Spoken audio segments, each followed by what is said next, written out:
Good morning and welcome to 7 at 7, your daily news capsule to get you clued in for the day. It's Friday, November 22nd, and I'm your host, Anirban Chaudhary. Starting as usual with global news, the International Criminal Court has issued arrest warrants against Israeli Prime Minister Benjamin Netanyahu, former Defense Minister Yoav Gallant, and Hamas leaders including Yahya Sinwar and Ismail Haniyeh. The charges against Netanyahu and Gallant focus on alleged war crimes and crimes against humanity committed during the conflict in Gaza. They include intentionally targeting civilians, causing starvation, and other inhumane acts. This marks the first time the ICC has targeted leaders of a US ally, a decision that has provoked significant international backlash.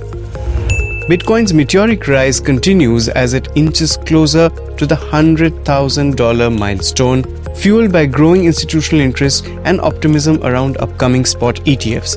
Market analysts attribute the surge to strong demand and Bitcoin's positioning as a hedge against global economic uncertainties. This rally marks a significant recovery from last year's crypto winter, showcasing resilience in the face of past regulatory hurdles.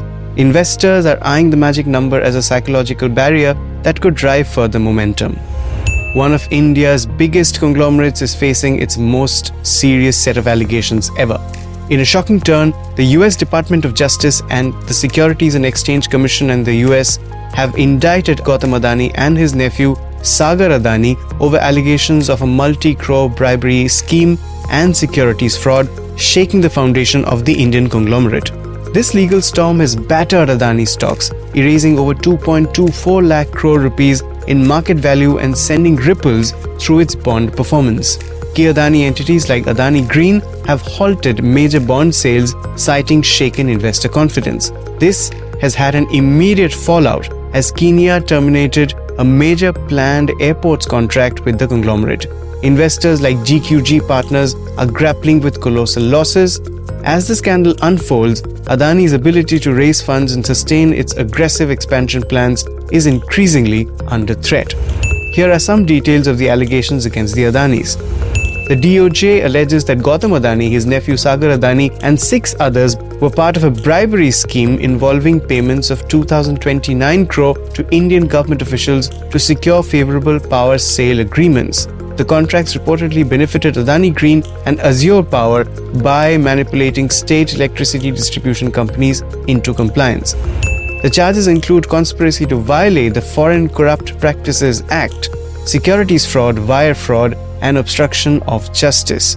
These are serious offences under US law and could result in significant penalties, including disgorgement of profits and hefty fines. The SEC accuses the Adani Group of raising $2 billion from US investors without disclosing an ongoing DOJ probe into the bribery allegations. This lack of transparency is flagged as a serious securities fraud violation. The indictment claims that the Adani Group and its associates attempted to interfere with investigations and conceal evidence of wrongdoing. The Adani Group has categorically denied all allegations, terming them baseless. All eyes are now on whether Adani goes to trial. Byju Ravindran, the embattled founder of India's edtech giant Byju's, faces fresh allegations of misusing a $300 million loan to repurchase the company's shares and bolster his control. The acquisitions have emerged amidst Byju's ongoing struggles with mounting debt and delayed financial audits, raising questions about corporate governance.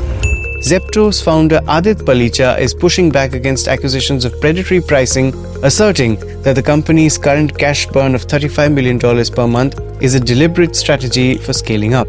Palicha highlighted Zepto's aggressive growth, claiming that it's multiplying at a valuation scale of billions, signaling confidence in their business model.